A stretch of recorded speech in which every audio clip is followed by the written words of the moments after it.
দেশে এখন প্রতি 10 জনে একজন চরম দরিদ্র। রাজনৈতিক অস্থিরতা আর তার প্রভাবে অর্থনীতির ধীর গতির কারণে এমন চিত্র। 3 বছর আগেও দেশে দারিদ্র্যের হার ছিল 18%, যা 10% বেড়ে এখন দাঁড়িয়েছে প্রায় 28%।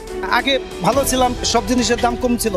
এই যে চাল কিনতে গেলাম লাগে আপনার 70 টাকা থেকে 75 টাকা 80 টাকা। আমরা কোন বিষে যাবে? 1 কেজি তেলের দাম 180 টাকা থেকে 90 টাকা হয়ে গেছে। অনেক কষ্ট হবে সাধারণ মানুষ, আপনার মনে করেন রিক্সাওয়ালা, ভ্যানালা, এগুলোর জন্য অনেক কষ্ট। উপায় নাই, এখন জুলুম হলে তো কিছু করার থাকে না। কারা এগুলা করতেছে? যারা করতেছে তাদেরকে কেউ ধরতে পারতেছে না। এই দেশের মানুষ কিছু পাবে না, কিচ্ছু পাবে না। যদি পাদ্য দিলে এত কষ্ট করতো না বাংলাদেশের মানুষ 18 শেখ হাসিনা মনে গান দাম ঢাকা আজকে 30 বছর এই ভিতরে দেখি ওভারব্রিজ একটাও ছিল না। ওভারব্রিজ করছে, রাস্তাঘাট করছে, দেশ উন্নত করছে, এটা মান করছে। আমি গরিব হিসাবে বলবো আগে ভালো ছিলাম। আগে ভালো ছিল কেন মনে হলো? আগে ভালো ছিল, আগের তরকারি চালের দাম কমা ছিল, রিক্সা খাতে পোষে পাওয়া গেছিল, এই কারণে। বঙ্গবন্ধু তো কয়ে গেছে এটা চোরের দেশ, আর বালা কি হইব? আজীবন এটা বালা হইব না, এটা চোর চোরই থাকবে এই দেশ।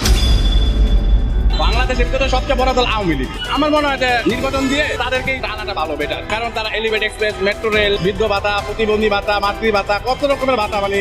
শেখ হাসিনার আমার জীবনের পর মজিবুরে বুঝে যে বাংলাদেশটা আনছে, বেড়া খুব কষ্ট করছে, তখন থেকে আমি বুড়া রয়েছি।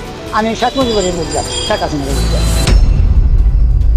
ইনভেস্ট আমরা দেখতে চাই না, এই সুদ করে আমরা চাই না। আমরা আগে সরকারি ভালো আছি। পরিস্থিতি খুব খারাপ। আগে মোটামুটি ভালো আছিলাম, এখন তো খুব দিনকাল খুব খারাপ। হাসিনা আবারও এসে এই বাংলাদেশের মন্ত্রীর চেয়ারে বসে বাংলাদেশ সুন্দরভাবে পরিচালনা করবে। আগে সরকার অনেক ভালো ছিল, আমরা আগে সরকার চাই। এই জনগণ, আপনারা সব সোচ্চার হন। আমরা আগে সরকার চাই, আমরা বিগত সরকার চাই। এই দেশ লুচ্চা বাইটা সব শেষ করে দিছে ভাই। 15 বছর শেখ হাসিনা জেরি করে গেছে, পারবেন কেউ করতে এরকম উন্নয়ন বাহিতে? ভুল করছি আমরা, রাজাকারের তালো কইরা আমরা দেশটারে ধ্বংস করছি।